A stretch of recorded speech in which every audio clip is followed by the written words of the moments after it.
Rajasthan पासिंगचा loaded truck साताऱ्याहून मुंबईच्या दिशेने चालला होता. त्या ट्रकचा पुण्यातील नवले पूल परिसरात मोठा अपघात झाला. ब्रेक फेल झालेल्या कंटेनरनं तब्बल 20 ते 25 वाहनांना धडक दिली. हा कंटेनर धडका देत तसाच भरधाव वेगात निघाला होता. दरम्यान त्याच्या पुढे एक कंटेनर आला. त्या कंटेनरला धडक देण्याआधी ब्रेक फेल झालेल्या कंटेनरनं एका कारला धडक दिली. लहान कार दोन कंटेनरच्या मधोमध अक्षरशः चेपली आणि त्यात संपूर्ण कुटुंबाचा जीव गेल्याचं सांगितलं जातंय. त्या सीएनजी वर चालत असलेल्या कारनं पेट घेतला. त्यानंतर दोन्ही कंटेनरनेही पेट घेतला आणि अपघातात 8 जणांचा मृत्यू झाला असून 20 जण गंभीर जखमी झाले आहेत. यातील काही जणांची प्रकृती गंभीर आहे, त्यामुळे मृतांचा आकडा वाढण्याची भीती वर्तवण्यात येते. तसंच 3 क्रेन बोलावून नवले ब्रिज परिसरात अडकलेली अपघातग्रस्त वाहनं बाहेर काढण्यात आली आहे, जेणेकरून रस्ता मोकळा होईल. ब्रेक फेल झालेल्या ट्रकमधील ड्रायव्हर, क्लीनरचाही मृत्यू झाल्याचं समजतंय. पण मित्रांनो, पुण्यातील प्रसिद्ध नवले ब्रिजनं अशा पद्धतीनं माणसं खाण्याची ही काही पहिली वेळ नाहीये.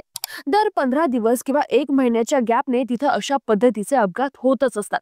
काही जण तिथं भुताटकीचा वास असल्याचं सांगून प्रशासनाचं गणलेलं व्यवस्थापन झाकण्याचा प्रयत्न करतात, पण खरं तर असं नाहीये. दरम्यान नवले ब्रिजवर सातत्यानं अशा पद्धतीचे अपघात का होत असतात? तिथं खरंच दुष्ट शक्तींचा वास आहे का? थोडक्यात जाणून घेऊया या व्हिडिओच्या माध्यमातून. चला तर मग सुरू करू. आता मी तुम्हाला फार लांबचं नाही सांगत, पण गेल्या 6 महिन्यातील नवले पुलाजवळ झालेल्या अपघाताची उदाहरणं बघा. एप्रिल-मेच्या दरम्यान एका आलिशान मर्सिडीज कार आणि स्प्लेंडर दुचाकी यांच्यात भीषण धडक झाली. या धडकेत दुचाकी स्वाराचा जागीच मृत्यू झाला, तर मागे बसलेली व्यक्ती गंभीर जखमी झाली. हा अपघात वडगाव येथील विशाल हॉटेल जवळ सकाळी साधारण 4:30 वाजता घडला होता. त्यानंतर दुसरी घटना लगेचच 2 दिवसांच्या फरकाने घडली होती, ती सुद्धा दुपारी 2:30च्या सुमारास. एका ट्रकचा अचानक ब्रेक फेल झाल्यानं चालकाचं वाहनावरचं नियंत्रण सुटलं आणि त्याने 3 वाहनांना धडक दिली होती. त्या अपघातात एक दुचाकीस्वार ट्रकच्या चाकाखाली येऊन मृत्युमुखी पडला. इतर 2 वाहनांचंही या धडकेत मोठ्या प्रमाणावर नुकसान झालं. तिसऱ्या घटनेस त्याच दिवशी रात्री 7 वाजता एका अवजड वाहनाने जोरदार धडक दिल्यानं एक व्यक्ती ठार झाला होता. पुढे 15 दिवस गेले नाही, तो सकाळच्या 7 वाजता आणखी एका माणसाला ट्रकने चिरडलं. त्या अपघातामुळे सकाळच्या वेळेस नवले पूल परिसरात गोंधळाचं वातावरण निर्माण झालं होतं. मागच्या दशकभरात शेकडो अपघात नवले पूल आणि त्याच्या परिसरात घडले होते. तेव्हापासून हा नवले ब्रिज खूप प्रसिद्ध झाला होता. तिथं काहीतरी वाईट शक्ती अपघात घडवण्याचं काम करतात अशा आशयाच्या अफवा पण पसरल्या होत्या, ज्यांची अजून पण चर्चा होते. स्थानिक रहिवाशांमध्ये काही भुताटकीच्या कथा प्रचलित आहेत. काही लोकांच्या मते नवले ब्रिजच्या खाली स्मशानभूमी असल्यामुळे येथे अपघातांची संख्या जास्त आहे. तथापि काही लोक या वाव्याला खोटं मानतात आणि सांगतात की स्मशानभूमी नवले ब्रिजच्या खाली नसून वडगाव ब्रिजच्या खाली आहे. पण मंडळी, नवले ब्रिजवरील अपघातांचे मुख्य कारण भौगोलिक आणि मानवी त्रुटींशी संबंधित आहेत. म्हणजे वाढतं ट्रॅफिक, सिंहगड रोड, आंबेगाव, वडगाव, नर्रे, धायरी, विठ्ठलवाडी, हिंगणे अशा भागात वाढलेली वाहतूक, वेग मर्यादेचं पालन न करणं या गोष्टी अपघातासाठी कारणीभूत ठरतात. पण त्याचं सगळं खापर नवले ब्रिज जवळ वावरणाऱ्या दुष्ट शक्तींवर फोडलं जातंय. पण तरीही नवले ब्रिज इतक्या मोठ्या प्रमाणात माणसं का खातोय? पुण्यातील नवले ब्रिज परिसर हा सध्या शहरातील सर्वात धोकादायक ब्लॅक स्पॉट म्हणून ओळखला जातो. 2018 ते 2025 दरम्यान त्या भागात अनेक भीषण अपघात झालेत. उपलब्ध आकडेवारीनुसार 2018 ते 2022 या कालावधीत नवले ब्रिज आणि सेल्फी पॉइंट या भागात एकूण 108 अपघात झाले होते. त्यात 40 जणांचा मृत्यू झाला होता.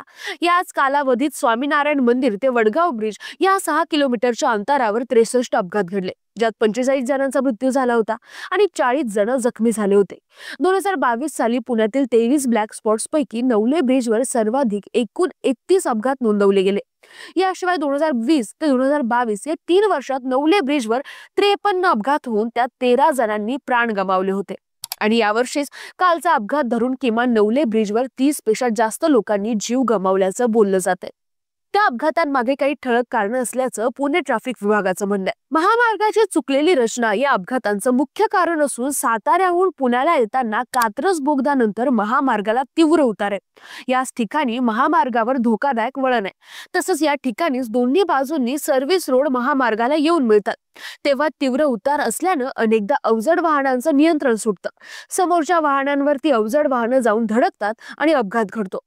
अपघातानंतर महामार्ग प्राधिकरणाकडून तात्पुरत्या उपाययोजना केल्या जातात, मात्र कोणताही कायमस्वरूपी तोडगा नाही. ही खेदाची बाब आहे. दरम्यान एरवी लोकप्रतिनिधींचे भत्तेवाढ किंवा शासकीय निवासस्थानांच्या डागडुजीसाठी निधीबाबत एकमत होणाऱ्या लोकप्रतिनिधींनी लोकांचे जीव घेणाऱ्या पुलावर कायमस्वरूपी तोडगा काढण्यासाठी एकमतानं पावलं टाकावीत अशी अपेक्षा पुणेकरांकडून व्यक्त होते. पुण्यातील नवले ब्रिजवर झालेल्या भीषण अपघातांच्या घटनेनंतर प्रशासन आणि सरकारला प्रश्न विचारले जात आहे.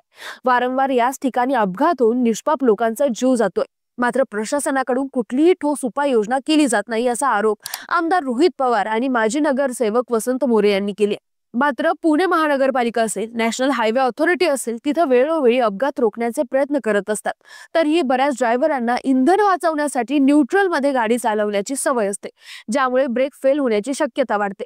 याशिवाय गाड्यांचा जास्त वेग आणि वाहतुकीचं योग्य नियोजन नसलं तर अपघात होण्याची शक्यता आणखी वाढते. रस्त्यावर योग्य दिशादर्शक फलक नसणं आणि लाईट्सची कमतरता हेही मोठं कारण आहे. या समस्यांवर उपाय म्हणून प्रशासनाने रस्त्यांवर speed breakers, speed guns, rumble strips आणि सीसीटीव्ही लावले आहेत. तसंच जड वाहनांसाठी वेगाची मर्यादा 40 किलोमीटर प्रति तास ठेवण्यात आली आहे. काही ठिकाणी वाहतूक पोलिसांची नेमणूक करण्यात आली आहे आणि वाहनांची नियमित तपासणी सुद्धा केली जाते. एकूण काय तर या भागात खूप अपघात होतात आणि लोकांचा जीव जातो, म्हणून येथे आणखी कडक आणि कायमस्वरूपी उपाय करणं गरजेचं आहे. प्रशासन, पोलीस आणि नागरिक सगळ्यांनी मिळून जबाबदारीने काम केलं तर अपघात निश्चितच कमी होऊ शकतात. दुष्ट शक्तींच्या कथा रंगवून सांगण्यापेक्षा नवले ब्रिज भागातील अपघातांचे मूळ कारण समजून घेऊन त्यावर उपाययोजना करणं अधिक महत्वाचं आहे. याबद्दल तुमचं काय मत आहे कमेंट करून नक्की सांगा आणि सोबतच अशाच महत्त्वाच्या माहितीसाठी आपल्या कडक राव चॅनलला सबस्क्राईब करायला विसरू नका. धन्यवाद.